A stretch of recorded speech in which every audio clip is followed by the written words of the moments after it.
Hello friends, मैं हूं Dipankar. Welcome to photography tips Hindi. और इस वीडियो में मैं निकॉन 200 टू 500 mm f5.6 और Tamron 150 to 600 mm f5 to 6.3 G2 lens का इमेज क्वालिटी का कंपैरिजन करूंगा।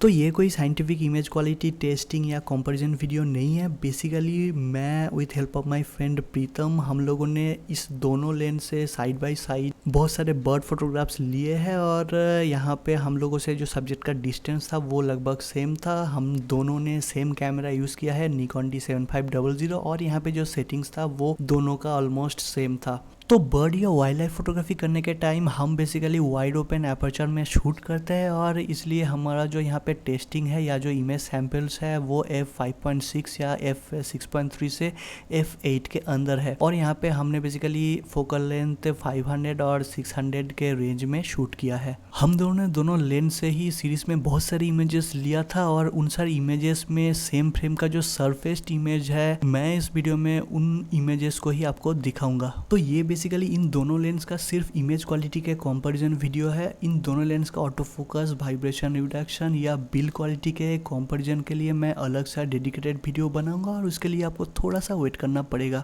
और यहाँ पे इन दोनों लेंस का मैं अलग अलग डिटेल रिव्यू वीडियो ऑलरेडी बना चुका हूँ। अगर आपने अभी तक उन सारे वीडियोस को नहीं देखा तो आप नीचे डिस्क्रिप्शन में लिंक पे जाके क्लिक करके देख सकते हैं। तो ये वीडियो लास्ट तक देखने के बाद अगर आपको अच्छा लगता है तो प्लीज़ एक लाइक कर देना और अगर आप इस चैनल में नए हैं तो प्लीज़ सब्सक्राइब करके बेल आइकन प्रेस करना मत भूलना। अगर आप चाहे तो मुझे इंस्टाग्राम में फॉलो कर सकते हैं। मेरे इंस्टाग्राम लिंक आपको नीचे डिस्क्रिप्शन में मिल जाएगा। तो अगर आप इन दोनों लेंस में से कंफ्यूज्ड है तो सबसे पहला सवाल जो आपके मन में आ रहा होगा कि टैमरॉन 150 टू 600 mm में जो एक्स्ट्रा 100 mm का टेलीफोटो रीच मिलता है उसमें इमेज क्वालिटी में कितना ज़्यादा फ़र्क आएगा। तो यहाँ पे मैं बता दूँ टैमरॉन में जो 100 mm का एक्स्ट्रा टेलीफोटो रीच आपको मिलता है उसमें आपको सेम डिस्टेंस से अप्रोक्स 20% लार्जर इमेज मिलेगा और जिसके लिए आपको बहुत ही नोटिसेबल अमाउंट डिटेल आपका सब्जेक्ट के ऊपर देखने को मिलेगा कंपेयर टू 500 mm। तो एज ए एग्जाम्पल अगर आप इस बहुत ही ब्यूटीफुल कॉमन किंगफिशर के फोटोग्राफ्स को देखेंगे तो ये बेसिकली बहुत ही ज़्यादा डिस्टेंस शॉट था।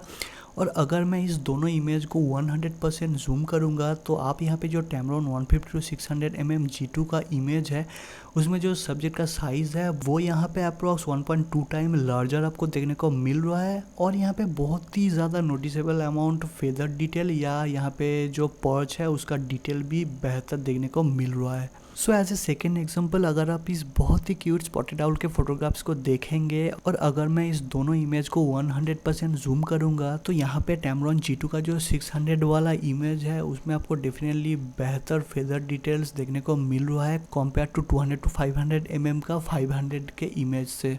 तो बेसिकली अगर आप बर्ड्स या एनिमल्स का क्लोजअप शॉट्स लेना ज़्यादा प्रेफर करते हैं तो यहाँ पे टैमरॉन का 600 mm आपको ज़्यादा एडवांटेज देता है।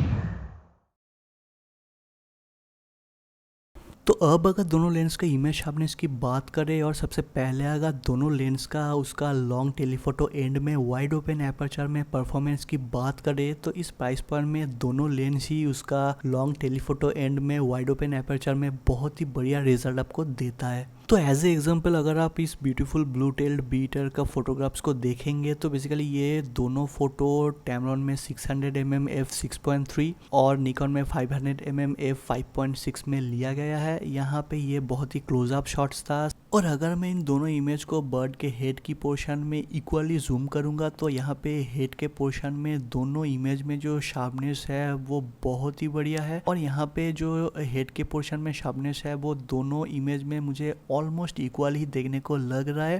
पर दोस्तों यहाँ पे टैमरॉन 150 टू 600 mm G2 का जो इमेज है उस इमेज को अगर मैं बर्ड के टेल के पोर्शन में जूम करता हूँ तो यहाँ पे जो इमेज है वो मुझे थोड़ा सा सॉफ्ट देखने को लग रहा है। पर यहाँ पे 200 टू 500 mm लेंस का इमेज को मैं अगर जूम करता हूँ तो आप यहाँ पे देख पा रहे हैं कि जो बर्ड के टेल के पोर्शन है वो भी इक्वली शार्प आया है और यहाँ पे जो पर्च है वो भी 200 टू 500 mm लेंस का जो इमेज है उसमें बेहतर या शार्प मुझे देखने को लग रहा है compare to Tamron 150 to 600 mm G2 का इमेज। बेसिकली मैं निकॉन 200 टू 500 mm लेंस को बहुत दिनों से यूज़ कर रहा हूँ और यहाँ पे अगर आपका सब्जेक्ट का डिस्टेंस करीब 15 फीट से 25 फीट्स के अंदर है, तो 200 to 500 mm लेंस बहुत ही बढ़िया परफॉर्मेंस आपको देता है, जो कि यहाँ पे भी इस इमेज में आपको देखने को मिल रहा है। अगेन ये बात मैं आपसे कहना चाहूँगा, ये कोई साइंटिफिक टेस्ट नहीं है, इसलिए मैं आपको दोनों लेंस से लिया गया सेम फ्रेम का बहुत सारे एग्जाम्पल्स दिखाऊंगा ताकि आपको थोड़ा बहुत आइडियाज मिले।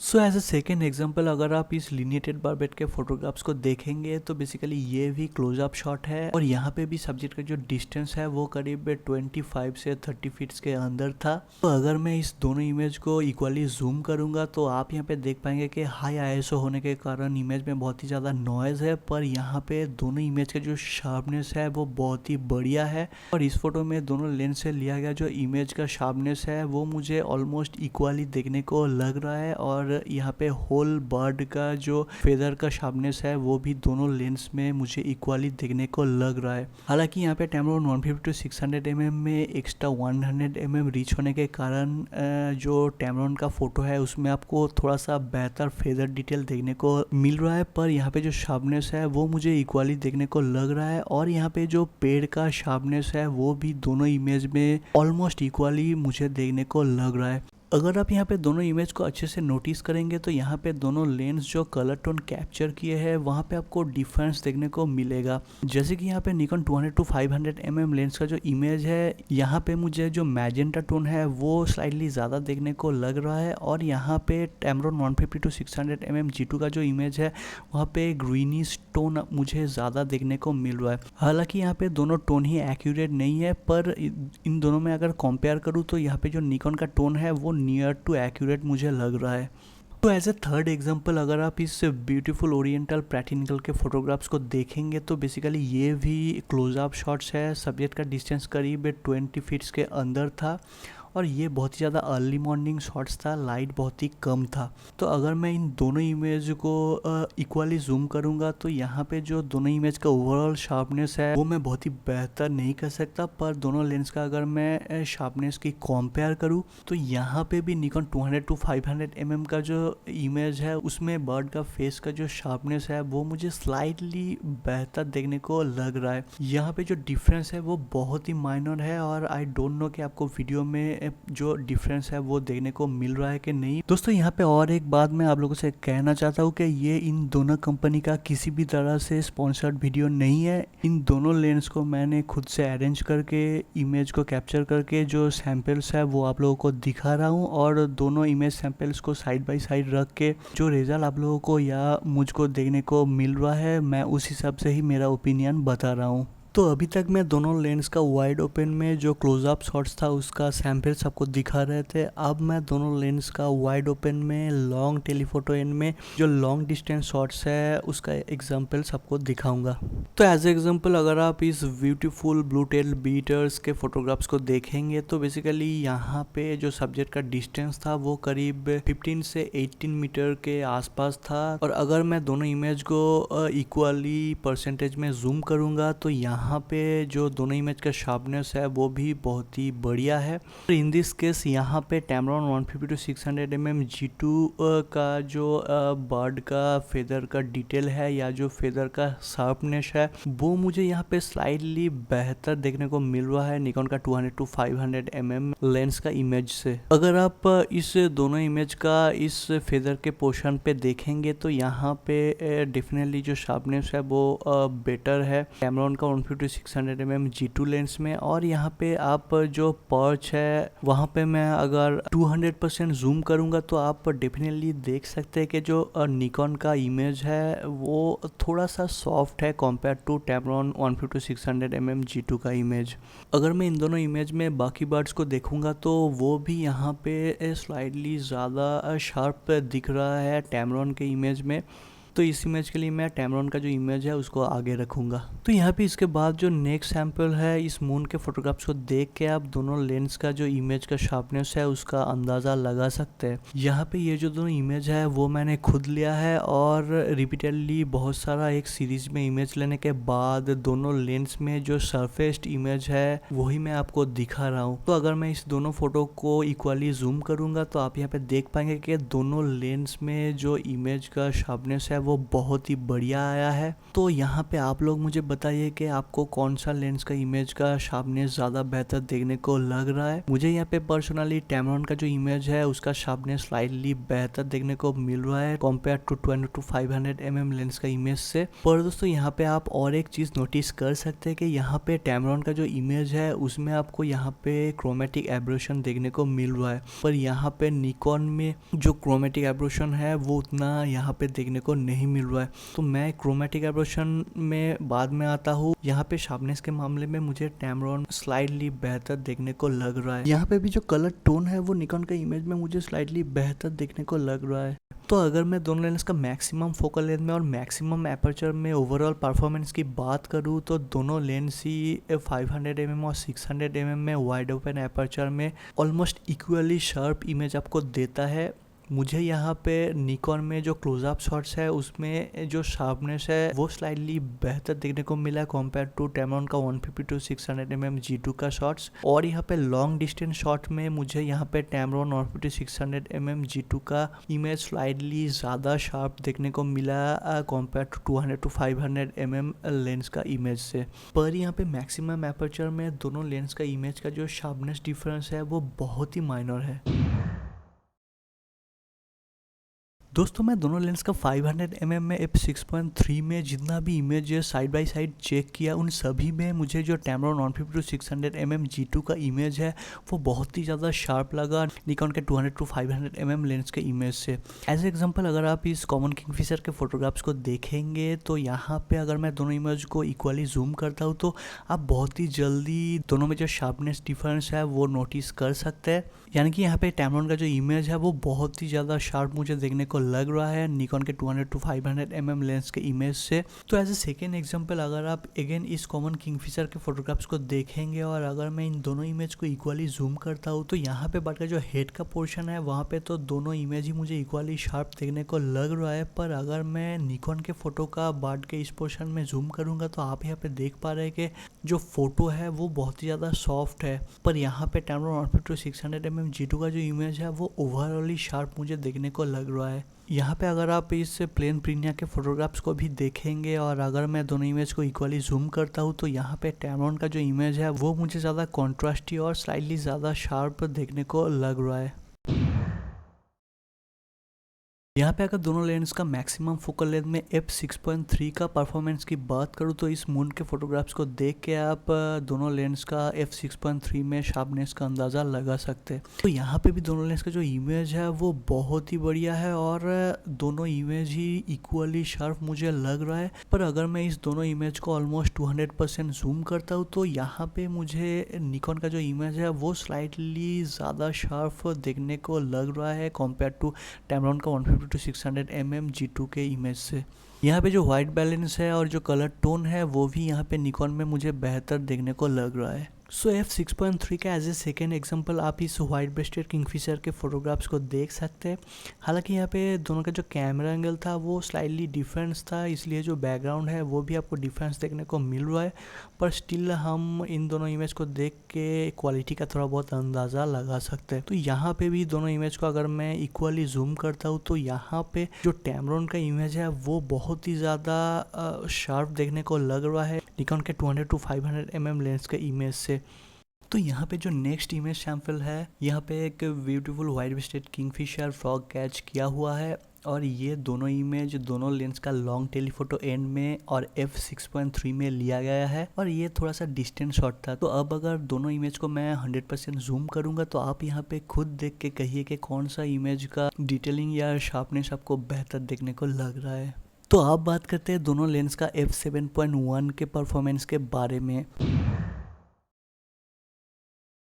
तो यहाँ पे f7.1 में जो फर्स्ट सैंपल है यहाँ पे इस कॉमन किंगफिशर के फोटोग्राफ्स को अगर आप देखेंगे तो यहाँ पे दोनों इमेज का f7.1 का जो परफॉर्मेंस है वो बहुत ही बढ़िया है और यहाँ पे इवन 100% जूम में भी दोनों image almost equally sharp, equally contrasty, clean आपको देखने को मिल रहा है। यहाँ पे जो कलर टोन है वो भी इक्वल है दोनों इमेज में। और आप यहाँ पे 100% जूम करके भी दोनों इमेज में ज़्यादा इमेज क्वालिटी का फ़र्क नोटिस नहीं कर पाएंगे। पर अगर मैं इन दोनों इमेज को 200% या उससे भी ज़्यादा जूम करता हूँ तो मुझे यहाँ पे पर्सनली निकॉन 200-500 mm का जो इमेज है उसका शार्पनेस मुझे यहाँ पे स्लाइडली बेहतर देखने को लग रहा है Tamron 150-600 mm के इमेज से। पर ये डिफरेंस बहुत ही माइनर है। तो चलिए f7.1 में जो नेक्स्ट सैंपल है उसको देखते हैं। तो यहाँ पे एज ए नेक्स्ट एग्जांपल अगर आप इस वाइट ब्रेस्टेड किंगफिशर्स के फोटोग्राफ्स को देखेंगे तो यहाँ पे भी दोनों लेंस के जो सैंपल्स है वो बहुत ही बढ़िया है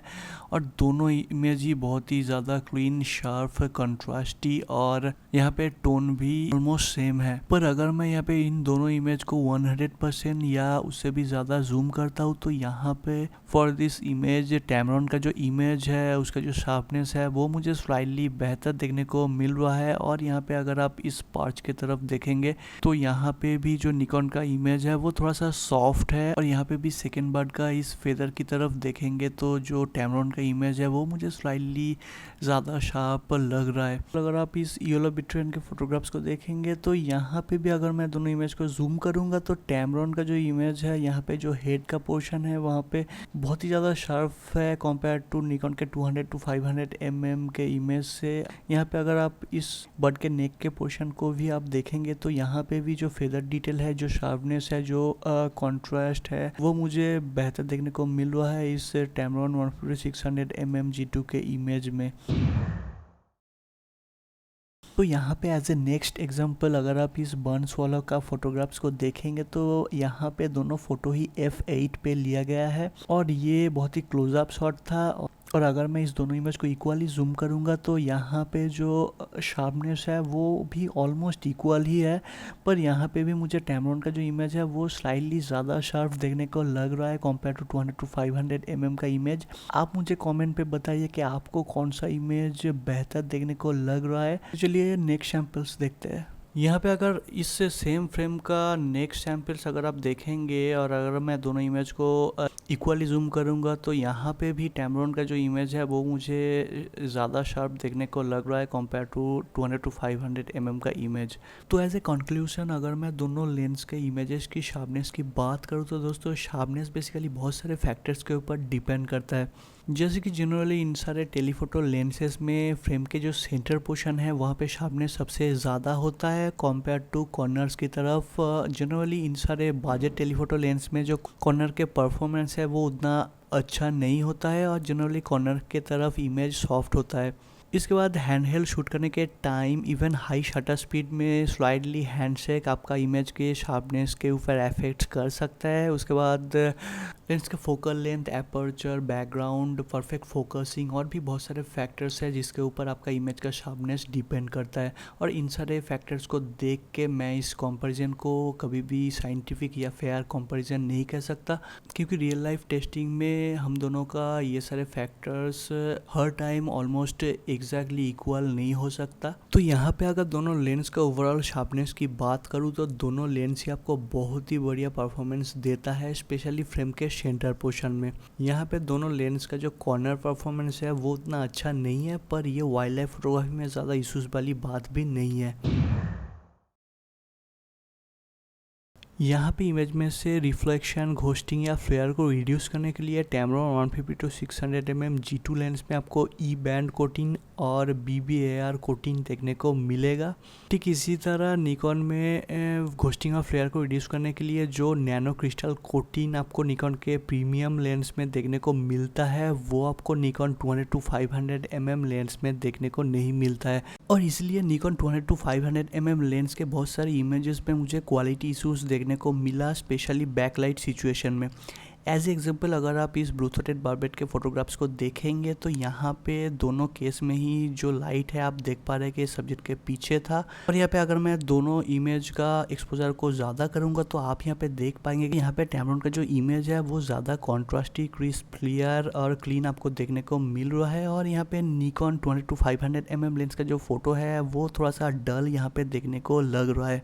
और इसलिए यहाँ पे Tamron 150-600 mm G2 का जो इमेज है उसका कलर और शार्पनेस भी आपको बेहतर देखने को लग रहा है। तो ऐसे आपको मैं और भी बहुत सारे एग्जांपल्स दिखा सकता हूँ, जैसे कि आप अगर इस स्पॉटेड आउल के फोटोग्राफ्स को देखेंगे और अगर मैं दोनों इमेज को इक्वली जूम करूँगा तो यहाँ पे भी आप देख पाएंगे कि जो लाइट है वो बर्ड के पीछे से आ रहा है, और यहाँ पे भी जूम करने पे जो टैमरॉन का इमेज है वो ज़्यादा कॉन्ट्रास्टी, क्लियर, क्लीन और शार्प आपको देखने को लग रहा है, और यहाँ पे निकॉन का इमेज थोड़ा सा डल देखने को लग रहा है। तो ठीक इसी तरह मोस्ट ऑफ द टाइम जहाँ पे लाइट सब्जेक्ट के पीछे से आ रहा है उस टाइम टैमरॉन के 150-600 mm G2 लेंस का जो इमेज है वो ज़्यादा क्लियर और कॉन्ट्रास्टी और शार्प मुझे देखने को मिला निकॉन के 200-500 mm लेंस से। तो थैंक्स टू टैमरॉन का ई बैंड कोटिंग और BVAR कोटिंग। यहाँ पे दोनों लेंस में ही आपको 9 राउंडेड एपर्चर ब्लेड देखने को मिलता है, जो कि सब्जेक्ट के बैकग्राउंड में बहुत ही ब्यूटीफुल बोके प्रोड्यूस करता है। एज ए एग्जांपल अगर आप इस ब्लू थ्रोटेड बारबेट के फोटोग्राफ्स को देखेंगे तो आप यहाँ पे देख पाएंगे कि दोनों इमेज के बैकग्राउंड में आपको बहुत ही ब्यूटीफुल बोके देखने को मिल रहा है। और अगर मैं दोनों इमेज को इक्वली जूम करूँगा तो आप यहाँ पे देख पाएंगे कि निकॉन 200-500 mm लेंस का जो बोके है वो कंप्लीट है, और यहाँ पे मुझे जो 200-500 mm लेंस का बोके है वो ज़्यादा प्रोमिनेंट देखने को लग रहा है टैमरॉन 150-600 mm G2 लेंस के इमेज के बोके से। यहाँ पे बोके का जो शेप है वो दोनों लेंस का इमेज में ही मुझे ऑलमोस्ट सिमिलर ही देखने को लग रहा है। So as a next example अगर आप इस इमेज को देखेंगे तो यहाँ पे भी दोनों इमेज में बहुत ही ब्यूटीफुल बैकग्राउंड बोके आपको देखने को मिल रहा है, और यहाँ पे मैं जब दोनों इमेज को इक्वली जूम करता हूँ तो यहाँ पे भी निकॉन का इमेज का जो बोके है वो मुझे ज़्यादा प्रोमिनेंट देखने को लग रहा है। तो यहाँ पे जो नेक्स्ट सैंपल है इसको देख के भी आप दोनों लेंस का जो बोके क्वालिटी है उसका अंदाज़ा लगा सकते हैं। तो यहाँ पे आप देख पाएंगे कि दोनों लेंस में ही बहुत ही ब्यूटीफुल बोके आपको देखने को मिल रहा है, और अगर मैं इन दोनों इमेज को इक्वली जूम करता हूँ तो यहाँ पे मुझे टैमरॉन का जो बोके है वो मुझे स्लाइटली बेहतर देखने को लग रहा है। यहाँ पे आप देख पा रहे हैं कि यहाँ पे बोके का जो शेप है वो टैमरॉन में राउंड है, पर यहाँ पे निकॉन में मुझे स्लाइटली ओवल शेप का देखने को लग रहा है, और यहाँ पे निकॉन का जो इमेज है वहाँ पे बोके के अंदर मुझे पैटर्न भी देखने को मिल रहा है, पर यहाँ पे टैमरॉन में क्लीन है। तो आप मुझे बताइए आपको कौन सा बोके ज़्यादा बेहतर लग रहा है। तो यहाँ पे जो नेक्स्ट सैंपल है उसको भी आप लोगों पे छोड़ता हूँ, आप लोग खुद देख के बताइए कि कौन सा बोके आपको ज़्यादा बेहतर देखने को लग रहा है। सो और भी बहुत सारे इमेजेस को रिव्यू करके मुझे बहुत ही मिक्स रिजल्ट देखने को मिला। तो यहाँ पे मेरा जो ओपिनियन है दोनों लेंस ही बहुत ही ब्यूटीफुल बोके प्रोड्यूस करता है, और दोनों लेंस का जो बोके है वो ऑलमोस्ट सिमिलर ही है, और आप इन दोनों में ज़्यादा फ़र्क नहीं कर पाएंगे। अगर यहाँ पे दोनों लेंस का इमेजेस में अगर क्रोमेटिक एब्रेशन की बात करें तो दोनों लेंस में क्रोमेटिक एब्रेशन को मिनिमाइज करने के लिए 3 लो डिस्पर्शन ग्लास दिया गया है, पर यहाँ पे दोनों लेंस का कुछ इमेजेस में ऑल ओवर फोकल लेंथ में मुझे इमेज में क्रोमेटिक एब्रेशन देखने को मिला। पर अगर मैं यहाँ पे कंपेयर करूँ, और जैसे कि मैं इस मून के फोटोग्राफ्स में आपको दिखाया कि निकॉन यहाँ पे स्लाइटली बेहतर क्रोमेटिक एब्रेशन को कंट्रोल करता हुआ देखने को आपको मिल रहा है। यहाँ पे एज ए और एक एग्जाम्पल इस स्पॉटेड आउल के फोटोग्राफ्स को अगर आप देखेंगे तो यहाँ पे अगर मैं जूम करूँगा तो आप देख पाएंगे कि टैमरॉन का जो इमेज है वहाँ पे आपको क्रोमेटिक एब्रेशन देखने को मिल रहा है, पर यहाँ पे निकॉन के जो इमेज है वहाँ पे क्रोमेटिक एब्रेशन उतना ज़्यादा देखने को नहीं मिल रहा है। तो यहाँ पे क्रोमेटिक एब्रेशन को मिनिमाइज करने के मामले में निकॉन 200-500 mm लेंस स्लाइटली बेहतर है टैमरॉन 150-600 mm G2 लेंस से। अगर मैं यहाँ पे डिस्टॉर्शन की बात करूँ तो जैसे मैंने पिछले वीडियो में आपको बताया था कि इन सारे टेलीफोटो लेंसेज में पिनक्यूशन डिस्टॉर्शन बहुत ही कॉमन है, और इन दोनों लेंसेज के लॉन्ग टेलीफोटो एंड के इमेजेस में भी आपको पिनक्यूशन डिस्टॉर्शन देखने को मिल सकता है, पर ये आप वाइल्ड लाइफ या बर्ड फोटोग्राफी में ज़्यादा नोटिस नहीं कर पाएंगे। तो ये भी यहाँ पे उतना इश्यूज वाली बात नहीं है। तो वीडियो आपको कैसा लगा उसका फीडबैक्स नीचे कमेंट पे ज़रूर देना। अगर आप इस चैनल में नए हैं तो प्लीज़ सब्सक्राइब करके बेल आइकन प्रेस करना मत भूलना। अगर आपका कोई भी सवाल है आप नीचे कमेंट में कर सकते हैं, मैं उसका रिप्लाई ज़रूर दूंगा। अगर आप चाहे तो मुझे इंस्टाग्राम में फॉलो कर सकते हैं, मेरा इंस्टाग्राम लिंक आपको नीचे डिस्क्रिप्शन में मिल जाएगा। तो इस वीडियो में बस इतना ही, मिलता है किसी और वीडियो में।